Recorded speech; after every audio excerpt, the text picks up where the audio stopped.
ngantos saniki kula mboten pamer gitu. Dari Narukan ke sini kalau biasa ngebis, ya biasa berangkat sendiri. Biasanya kalau temandangan gitu terus anak kalau Mbak Hasan, kadang ya Mbak E. Supaya terlatih bahwa semua itu perjuangan. Karena wong-wong badan narkoba wae ngedaro kemaksiatannya sedemikian rupa. Masa kita enggak mengedarkan kebaikan? Saiki ya akeh kiai nek ora diundang ora teko. Sing ngundang syaratnya ngene. Itu apa-apaan? Bandar narkoba itu aktif loh menjemput pasar. Tapi kita orang soleh nyebar kebaikan ngenteni ditimbali, diaturi, dihormati, nah orang tersinggung. Tak tekani aduh-aduh jebule ora roh hake kiai. Sarap cara kula ngoten. Ngamal ikhlas wae. Pokoke inna sholati wa nusuki wa mahyaya wa mamati lillahi rabbil. Sudah ikhlas saja. Bukan apa karena nanti kita ini dibanding wong dolim, tak jamin. Kalau sampai ingin tahu dalilnya tadi, ketika sahabat mengadu luka dalam perang, orang diapresiasi pangeran malah digojok. Intakunu ta'lamuna fa innahum ya'lamuna kama ta'lamun. Pakai hamzah. Dari kata alim, alim itu sakit. Ya, tidak pakai ain tapi pakai apa? Hamzah, ya. Karena maknanya sakit. Jika kalian merasa sakit ketika perang, orang-orang kafir pun ya sakit. Namanya perang kan ya sama-sama luka. Toh kamu punya kelebihan watarjuna minallah malayarjun. PKI wani perang, padahal demi sesuatu yang nihilisme, ngurati pangeran. Mosok wong Islam rawani perang demi kekuatan Allah Subhanahu wa taala. Lan kula mboten nate ngeluh. Kula nuruti kecewa beberapa kecewa, di murid ngene iki ora kecewa-kecewa. Tapi nek eling iki perintah Allah, alhamdulillah. Ngopol lek alhamdulillah. Sufyan Ats-Tsauri udah diwali ruang saum wiridan wakah kok kowe mboten biasa wiridan Sufyan Ats-Tsauri. Tapi dia punya penemuan ilmiah yang luar biasa. Kira-kira nak geng Cina, ning TV lho kan, geng Cina iku nak majikane turu dijogo gak? Kira-kira dijogo. Urung diceluk wis tembe. Pengawale. Suwangar-sangar bisa tatonan.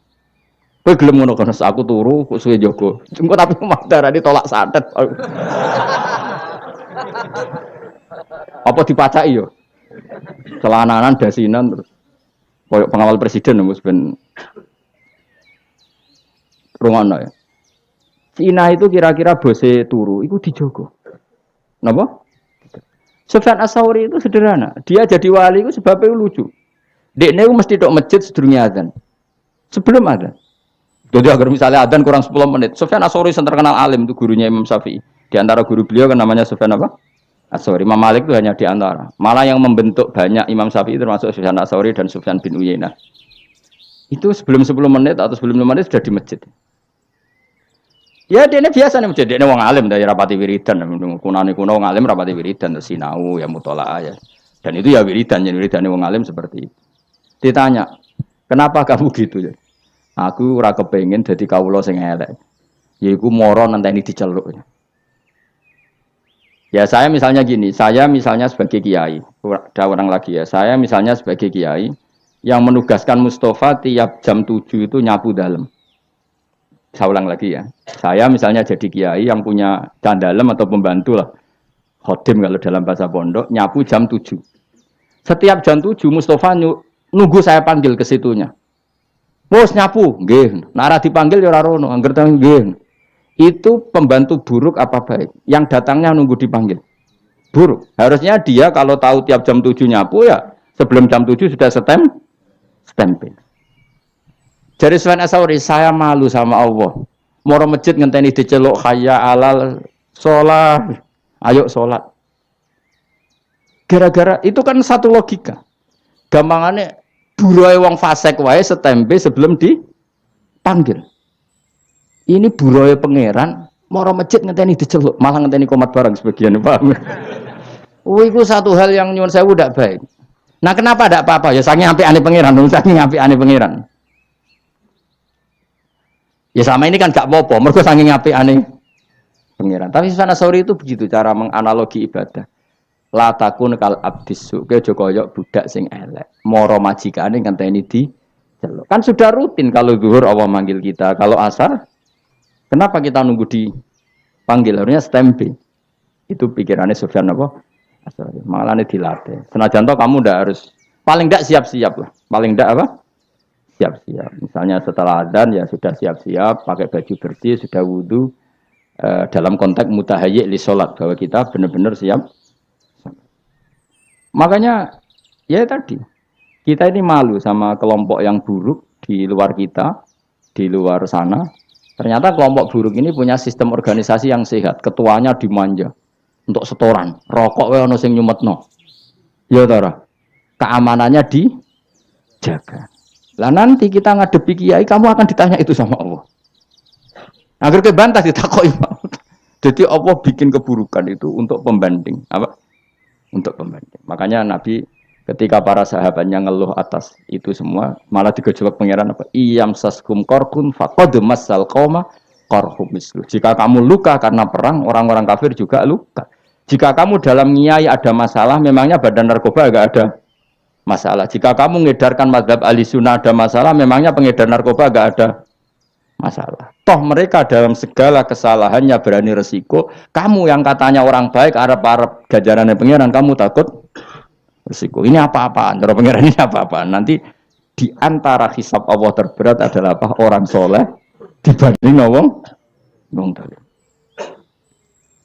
Yo rada ngeri. Tapi ya hukum-hukum sepuro pengiran. Nanti rai-rai ini itu malas ini kita wis. Jadi mulane kula nu seneng jenenge ngaji ku seneng. Wis kula anggap mawon. Jika orang-orang buruk saja menyebarkan keburukannya. Orang mengedarkan narkoba itu kan menyebarkan apa?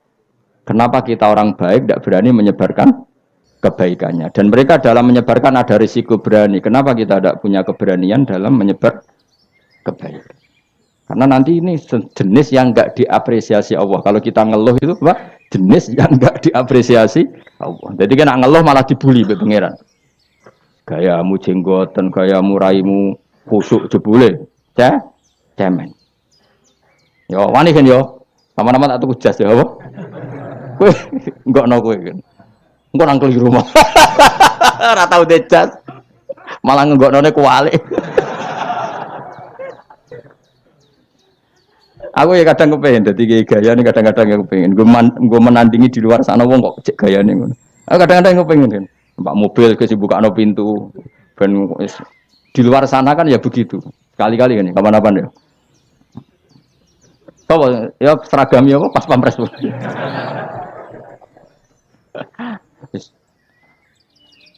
Nah kiai saya kan sana banser ya, gaya ya. Wah bolak-balik agar pengajian. Gus di banser dak. Waduh malah bingung. Kulo nu kesuwen dadi sufi, dadi nganti napa gak selera kulo. Rada error kulo masalah selera nu rada masalah kulo. Tapi ini cerita saja. Jadi kalau ada kiai yang kerso dikawal, kerso dihormati, ki ora usah gedhe. Husnudzon piye-piye di luar sana kadang orang diperlakukan sedemikian terhormat. Masa kira ridho ada orang soleh dilakukan apa? Terhormat. Tapi ada kiai-kiai yang milih sufi hidup lo profil saja, santai ge monggo, mergo orientasinya akhirat, sehingga ra kepikiran harga diri duniawi yang legowo lho kok terus hasud kowe sufi gedeng kiai sing terhormat. Utek kok eleke ngono. Engko sing seneng terhormat, gedeng wong lo profil, ini zillatul ilmi. Ini kehinaan bagi ahlul ilm. Ahlul ilmi kok dibaro, ya ora usah kritik-kritikan ngono. Sampeyan ketemu pangeran sing selamat itu wong ikhlas tok. Wong ikhlas itu ora kecangeman, paham ya? Biasa wae roh dunya biasa. Ya kula niku ora sampeyan wis biasa. Mbok salah mbok bener ya ora tak pikir biasa. Ora takoki pangeran, hak lha umat salah kok mbok barno. Lah mun ngertos Gusti, mun jenengan tulis mun bakat salah. Salahmu mbek tulisanmu nek ape salah dhisik ndi? Dhisik tulisanmu pancen wis. Rai salah wis ditulis ning lama. Rai salah. Dan kesehariannya selalu menambah kesalahan. Ditulis bae pangeran. Lah sing nyelametno piye? Wa andal ghafurur rahman, tapi aku pangeran sing akeh nyepu. Muga-muga ke mlebu ngono. Mulane donga istighfar faghfirli fa innahu la yaghfiru dzunuba illa anta. Salah kita ini banyak, tapi tetap kita berharap sepurane pangeran karena Allah yang zat sing akeh napa nyepurane. Bukan karena kita melakukan kebenaran yang ideal, tapi karena Allah memang akeh sing akeh nyepuran. Masyhur dungane Nabi napa Allahumma illam akun ahlan an ablugha rahmataka fa rahmatuka ahlun antab lughani. Ya Allah, jika kebaikan saya tidak layak untuk mendapatkan rahmat engkau tetap mampu, tetap layak untuk mendapatkan kita. Kebaikan kita mungkin tidak cukup untuk memasukkan kita masuk surga. Karena sebagian ndak ikhlas, sebagian profesi.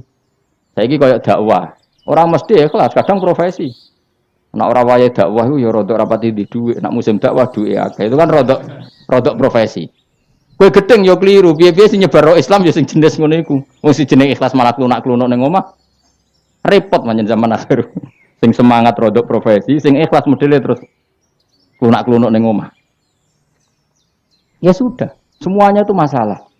Tapi rahmati Allah menjadikan semua itu enggak masalah. Didadekno tetap di sepuro Allah Subhanahu wa taala. Mulane Nabi nak ngendikan ya Nabi atau ulama lah. Ini yang jelas riwayat lah.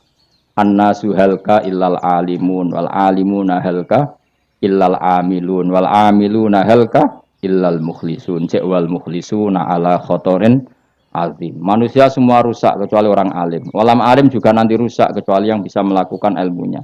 Yang bisa melakukan ilmunya juga rusak kecuali yang ikhlas. Yang ikhlas pun ala khotorin azim, dalam bahaya yang besar. Karena rata-rata penyakitnya nyun seorang ikhlas itu kan dakwah ra gelem, bedira ikhlas.